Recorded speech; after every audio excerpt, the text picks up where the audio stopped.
What's up guys, Dan here, aka Danmunstar. I'm going to be doing a video for Bloom Corp on the review of Windows 8 Consumer Preview. I've been using this for, I'd say, roughly 2 weeks, I don't know the exact amount of time.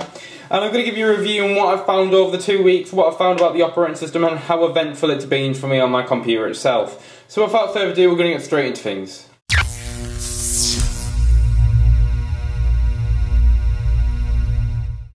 Now the first thing we're going to do, we're going to get rid of this, so you just want to slide it up or you can click the enter button. I've got tongue twiddled there. I'm just going to close this Word document. And what you see is you've got your traditional homepage type idea, which is your traditional desktop. Obviously you have got the sidebar that you can scroll. If you click in the bottom right here, it brings up some subcategories. I'm going to zoom in for you there so you can see it a tiny bit better. So obviously you can see my mouse here. Just hovering there. If you click in the bottom right, you've got these subcategories. If you click it, you can go into the small screen, and if you click it again, you go back to that. Right, so if we were to hover over that, we can go onto these side menus. Now this is something I didn't actually find straight away, and I find this is actually really interesting. It's been really useful throughout my use of this. I apologise for hitting the camera there. If we click the search button, it brings all of the applications, everything that you'd really ever want to need to know or use. You've got the ATI Control Catalyst Center. Now unfortunately this doesn't like working with Windows 8 and it says I have to uninstall it and reinstall it, so I just haven't done anything with it.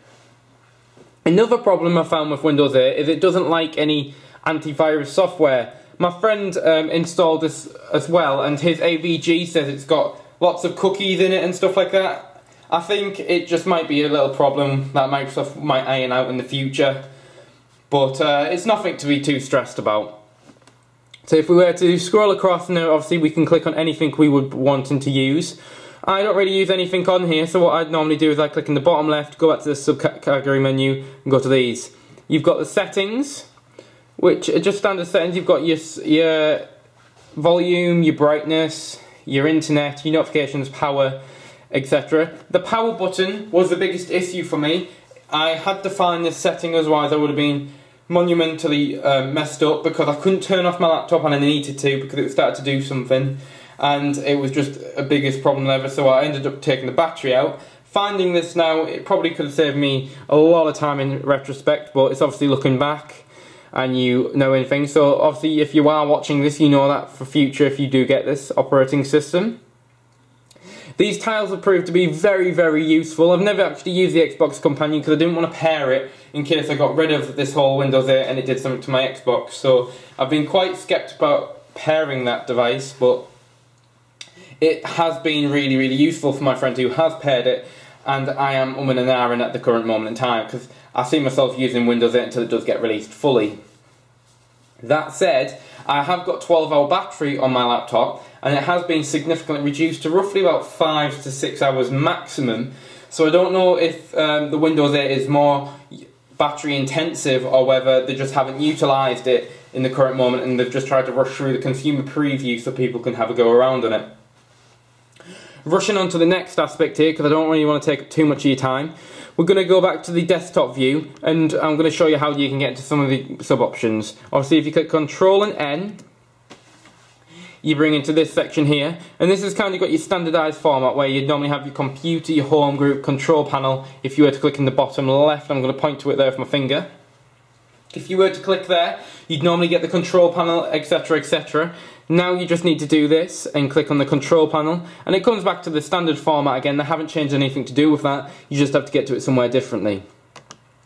Equally, if you go on the bottom right again here, you can open this up wherever you are, so you can shut down your computer, as I stressed earlier that I really needed to do but didn't actually know how to, so playing around has opened up that facility.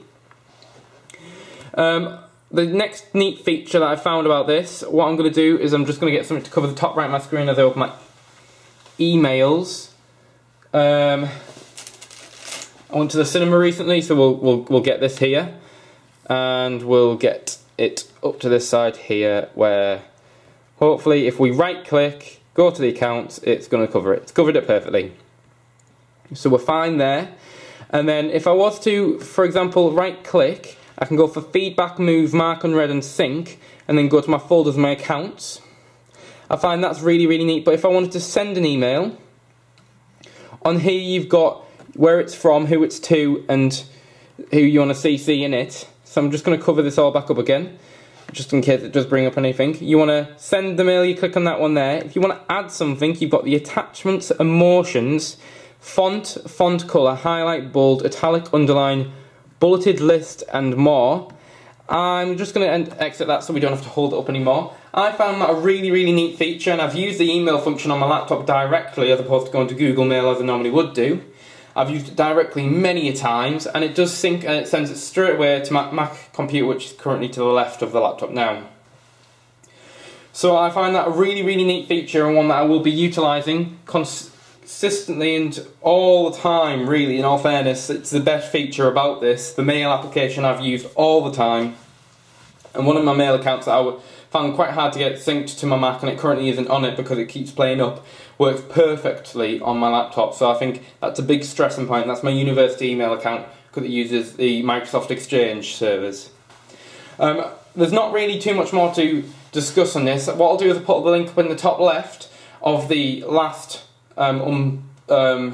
video regarding the Windows 8 Consumer Preview, my first use of it, which covers a lot more. It covers most of the tiles on this and how I've used them. But at the moment I'm going to leave you at that. I just want to say thank you for watching. Like the video because it does help us out in future. Obviously write a comment down below if you think I'd sketched over something I haven't, and I might be able to post like an updated video on this for anyone else who's actually wanting to see that.